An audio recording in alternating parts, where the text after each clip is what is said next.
Laws of reflection. Laws of reflection क्या होता है? देखो, जब भी रिफ्लेक्शन होता है किसी सरफेस से, वो चाहे आपका रेगुलर रिफ्लेक्शन हो या फिर डिफ्यूज रिफ्लेक्शन हो, reflection from the plane mirror और reflection from the spherical mirror, या कहीं भी रिफ्लेक्शन अगर हो रहा है, ये ध्यान रखना कि रिफ्लेक्शन के जो ये लॉज हैं, दो लॉज होते हैं, ये दोनों के दोनों वैलिड है, एप्लीकेबल होते हैं और ये लागू होते हैं। एक बात समझ में? फिर से, बहुत सारे बच्चे कंफ्यूज हो जाते हैं कि sir laws of reflection regular reflection के लिए है कि इरेगुलर रिफ्लेक्शन के लिए है? आंसर है दोनों के लिए है। कहीं भी रिफ्लेक्शन हो रहा है तो ध्यान रखना वहां पे ये दोनों लॉज वैलिड होते हैं। पहला, angle of incidence is equal to the angle of reflection. Angle of incidence is equal to the angle of reflection, ध्यान रहेगा। बोलो। तो ये हम लोगों का जो पहला लॉज है, ये क्या कहता है कि जब भी रिफ्लेक्शन होता है, जैसे मान लो ये प्लेन मिरर हो गया, इसका क्या नाम है बोलो? Incident ray. इसका नाम बताओ? Point of incidence. इसका क्या नाम है? Reflected ray. And this is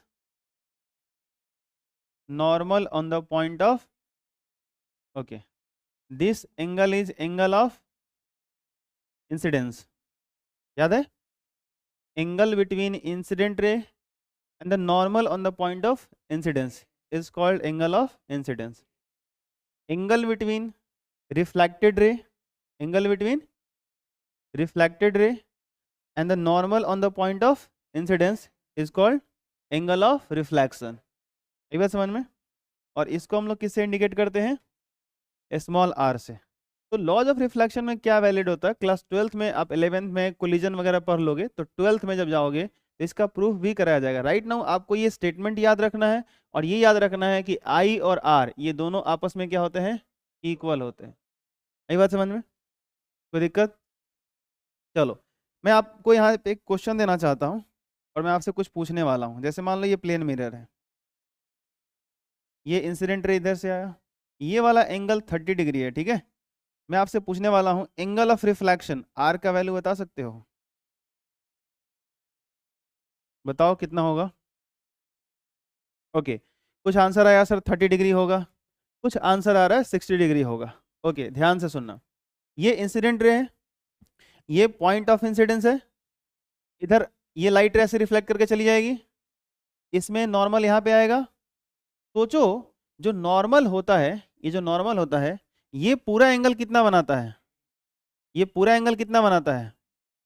जल्दी बताओ। तो भाई साहब, अगर ये पूरा एंगल यहाँ से इंसिडेंट रे ऐसे आया और मिरर से ये 30 डिग्री बना रहा था, तो एंगल ऑफ इंसिडेंस तो ये हुआ ना भाई। तो मैं आपसे एंगल ऑफ इंसिडेंस अगर नहीं पूछा, मैं तो आर पूछ रहा था, बट ये अगर 30 दिया है तो पहले ये बताओ कि आई कितना होगा?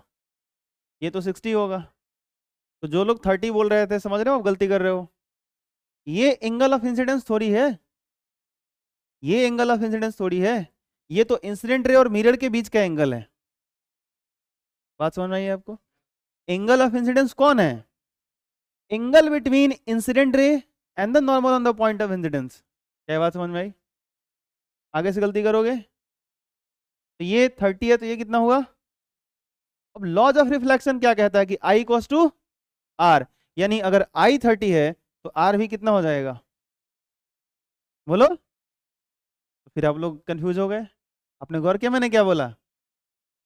तो आई 30 है तो बोलो ना कि सर आई 30 नहीं है। आई कितना है बोलो? तो आई अगर 60 डिग्री है, एंगल ऑफ इंसिडेंस अगर 60 डिग्री है, तो एंगल ऑफ रिफ्लेक्शन कितना होगा? तो हमारा आंसर कितना हुआ?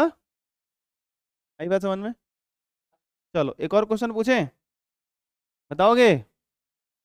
देखते हैं क्या बता रहे हो तुम। ये प्लेन मिरर है, यहाँ पर एक लाइट रे ऐसे इंसिडेंट हुई इस पे, ये नॉर्मल हमने बना दिया। क्या बना दिया बोलो? नॉर्मल बना दिया। ये है 30 डिग्री, कितना बोलो? आपको बताना है आर का क्या वैल्यू होगा। एंगल ऑफ रिफ्लेक्शन कितना होगा? ये इंसिडेंट रे हुआ, ये नॉर्मल है, तो अगर ये एंगल तो हमको क्या दे दिया गया, एंगल ऑफ इंसिडेंस दे दिया गया। यहाँ तो 30 डिग्री जो है angle between incident ray and the normal on the point of incidence है, तो ये इसी के बीच का कौन है। तो यहाँ पर I इक्वस टू 30 डिग्री दिया है, तो R इक्वस टू कितना हो जाएगा 30, क्योंकि I इक्वस टू क्या है बोलो, ये बात समझ में। तो लॉज ऑफ रिफ्लेक्शन में ध्यान रखना, जब भी रिफ्लेक्शन होता है तो पहला चीज क्या हमेशा मिलता है, I इक्वस टू R। तो हमने एक लॉज बना दिया, angle of incidence is equal to the angle of reflection. Clear है सबको, पहला लॉ क्लियर है। दूसरा देखना बड़ा मजेदार है, लॉज ऑफ रिफ्लेक्शन में जो सेकंड आता है, incident ray, reflected ray and the normal on the point of incidence all are lie in the same plane. ये इसका क्या मतलब होता है, थोड़ा समझना मैं जो कह रहा हूँ। इंसिडेंट रे जैसे मान लो कि इधर से, यहाँ पे समझना मैं क्या कह रहा हूँ, ये इंसिडेंट रे ऐसे आया मान लो इधर से, और यहाँ पे नीचे एक सरफेस है, मिरर है, ठीक है। एक रे इधर से आया, टकरा कैसे रिफ्लेक्ट कर गया, यहाँ पे एक नॉर्मल बीच में खींचो, ये तीनों ना एक ही प्लेन में होते हैं। आप समझने की कोशिश करो, ये तीनों क्या होते हैं, एक ही प्लेन में होते हैं। अगर मैं आपको यहाँ पे समझाने की कोशिश करूँ थोड़ा सा, अगर मैं आपको यहाँ समझाने की कोशिश करूँ, वो मेरे को पागल समझ रहा है सर, इसे हवा में क्या कर रहे हैं। मैं तुम्हें प्लेन समझाने की कोशिश कर रहा हूँ, आई बात समझ में, ठीक है। अच्छा एक चीज और मैं आपसे कह सकता हूँ कि अगर मेरे पास एक बॉल है, रबर का बॉल है सोचो, और यहाँ पे नीचे सरफेस है, ठीक है, फर्श है कोई, अगर मैं इस रबर के बॉल को ऐसे हिट करूँ, सुनना सुनना सुनना, अगर मैं रबर के बॉल को ऐसे हिट करूँ और ये जो सरफेस है स्मूथ है, स्मूथ मतलब चिकना है, इस पे ज्यादा अप एंड डाउन नहीं है, ठीक है, एकदम स्मूथ है। सोचो ये रबर का बॉल ऐसे आया, जब टकरा के ऐसे रिफ्लेक्ट करेगा बॉल, ऐसे उठ के ऐसे जाएगा इस तरीके से। तो सोचो अगर मैं एक कंडीशन रखूं कि बॉल को जब मैंने ये हिट करा, तो ध्यान से सुनना मैं जो कह रहा हूँ उसको गौर करना क्या बोल रहा हूँ, ठीक है। अगर मैं इस बॉल को इस बोर्ड से सटा करके, इस बोर्ड का जो प्लेन है जो सरफेस है, इससे सटा करके स्पर्श इसके टच में रखते हुए मैं इसको हिट करूं, तो ये टच करते हुए ही उठेगा या बाहर चला जाएगा या बोर्ड के अंदर हिट करेगा, सोचो। आप समझो ये बात, आपका मित्र सामने खड़ा होता है, ये लॉज अगर फॉलो नहीं होता ना, तो आप और आपके दोस्त जो एक गेम खेल पाते हो चाहे ऐसा करते हो, ऐसा नहीं होता। मैं कहानी समझाता हूँ क्या। जैसे मान लो मैं यहाँ पे खड़ा हूँ और मेरा एक मित्र सामने खड़ा है और नीचे फर्श है, तो मैं ना बॉल को लेता हूँ, रबर का बॉल है, और मैंने इसको ऐसे नीचे मारा, तो मुझे पता है कि जिस प्लेन में ये बॉल जा रहा है उसी प्लेन में उठेगा, तो मेरा फ्रेंड वहां है, और सामने बॉल ऐसे उठ के वहां से गया, वो पकड़ लिया। लेकिन सोचो अगर ऐसा होता कि मैंने बॉल ऐसे फेंका और वहां से टकराया, वो कहीं इधर भाग जाता चाहे उधर भाग जाता, तो मेरे फ्रेंड को मिलता वो बॉल, नहीं मिलता। इसका मतलब क्या है, समझो ये बात, ये बाय डिफॉल्ट आपको अंडरस्टूड होता है कि मैं अगर ऐसे बॉल यहां से अगर फेंक रहा हूं तो आप एकदम सामने खड़े होते हो, कि आप वहां खड़ा हो जाइएगा। अब सोचो कहाँ खड़ा होगे। अगर मैं कहूँ कि यहाँ पे फर्श है, समझो ना बात, यहाँ पे फर्श है और मैं एक रबर का बॉल ऐसे फेंक रहा हूँ, तो टकरा के ऐसे उठेगा, तो आपको बॉल अगर पकड़ना तो सामने खड़ा रहोगे कि इधर या उधर खड़ा रहोगे, एग्जैक्टली सामने। तो जो इंसिडेंट रे होता है, लाइट के केस में भी ऐसा ही होता है, ध्यान सुनो, लाइट के केस में भी ऐसा ही होता है कि अगर ये प्लेन मिरर है, अगर ये प्लेन मिरर है, एक लाइट रे अगर बोर्ड से ऐसे इंसिडेंट हुआ, बोर्ड के प्लेन में इंसिडेंट हुआ, इस बोर्ड के प्लेन में ही इंसिडेंट हुआ, तो इस बोर्ड के प्लेन में ही ये रिफ्लेक्ट होता है। क्या बात आपको समझ में आ रही है। और जो नॉर्मल आप खींचते हो वो नॉर्मल भी इसी बोर्ड के प्लेन में होता है। तो ये तीनों के तीनों हमेशा प्लेनर होते हैं। क्या होते हैं बोलो, ये तीनों के तीनों हमेशा क्या होते हैं, प्लेनर, एक ही प्लेन में लाई करते हैं। क्या बात आपको समझ में आई, अरे बोलो।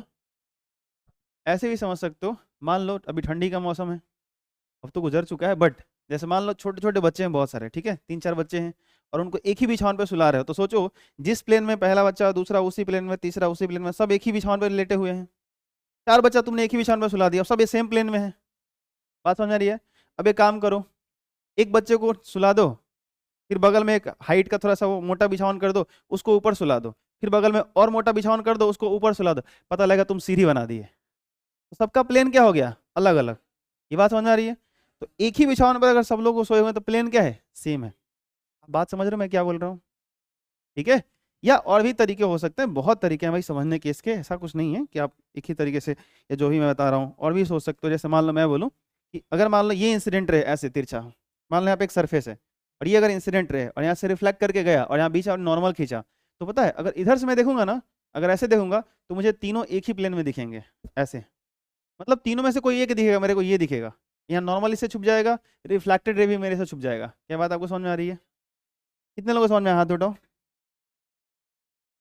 लॉज ऑफ रिफ्लेक्शन में एक लॉज ये है कि इंसिडेंट रे, रिफ्लेक्टेड रे and the normal on the point of incidence all are lie in the same plane, all are lie in the, क्या बात समझ में है? ये तीनों के तीनों एक ही प्लेन में होते हैं। क्या बात आपको समझ में आ गई? अरे बोलो। ठीक है, तो दो लॉज, एक तो angle of incidence is equal to the angle of reflection, और दूसरा कि incident ray, reflected ray and the normal on the point of incidence all are lie in the same plane. Clear है सबको? फिर से एक बात दोहरा दे रहा हूँ कि लॉज ऑफ रिफ्लेक्शन जो आपने ये दोनों पढ़े हैं, ऐसा बिल्कुल नहीं है कि ये रेगुलर रिफ्लेक्शन में एप्लीकेबल होता है, डिफ्यूज में नहीं होता, दोनों जगह होता है। आई बात समझ में? ओके,